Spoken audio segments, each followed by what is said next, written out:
Matthieu chapitre 4. Alors Jésus fut conduit par l'Esprit dans le désert pour y être tenté par le diable.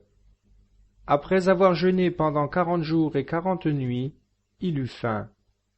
Et le tentateur, s'approchant, lui dit : « Si vous êtes le Fils de Dieu, commandez que ces pierres deviennent des pains. » Jésus lui répondit : « Il est écrit : L'homme ne vit pas seulement de pain, mais de toute parole qui sort de la bouche de Dieu. » Alors le diable le transporta dans la ville sainte, et l'ayant posé sur le pinacle du temple, il lui dit : « Si vous êtes le Fils de Dieu, jetez-vous en bas, car il est écrit : Il a donné pour vous des ordres à ses anges, et ils vous porteront dans leurs mains, de peur que votre pied ne heurte contre la pierre. » Jésus lui dit : « Il est écrit aussi : Tu ne tenteras point le Seigneur, ton Dieu. » Le diable, de nouveau, le transporta sur une montagne très élevée, et lui montrant tous les royaumes du monde avec leur gloire,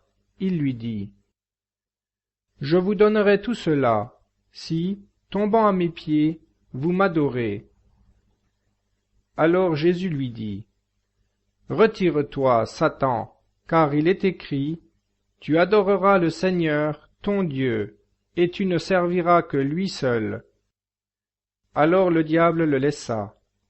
Aussitôt des anges s'approchèrent, et ils le servaient.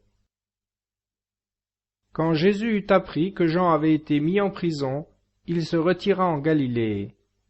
Et laissant la ville de Nazareth, il vint demeurer à Capharnaüm, sur les bords de la mer, aux confins de Zabulon et de Nephtali, afin que s'accomplisse cette parole du prophète Isaïe : « Terre de Zabulon et terre de Nephtali, qui confine à la mer, pays au-delà du Jourdain, Galilée des gentils.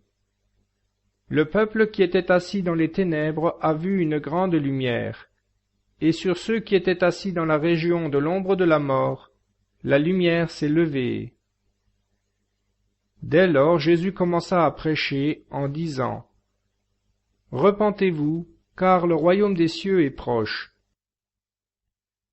Comme il marchait le long de la mer de Galilée, Jésus vit deux frères, Simon, appelé Pierre, et André son frère, qui jetaient leurs filets dans la mer, car ils étaient pêcheurs. Et il leur dit : « Suivez-moi, et je vous ferai pêcheurs d'hommes. » Eux aussitôt, laissant leurs filets, le suivirent.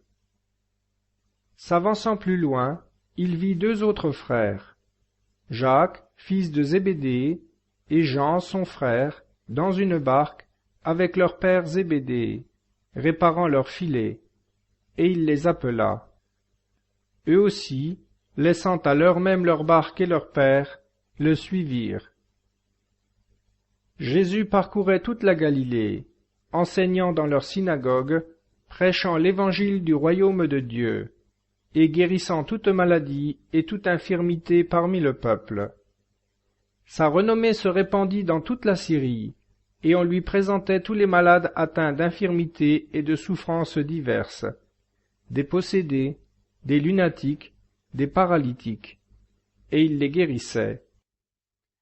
Et une grande multitude le suivit de la Galilée, de la Décapole, de Jérusalem, de la Judée et d'au-delà du Jourdain,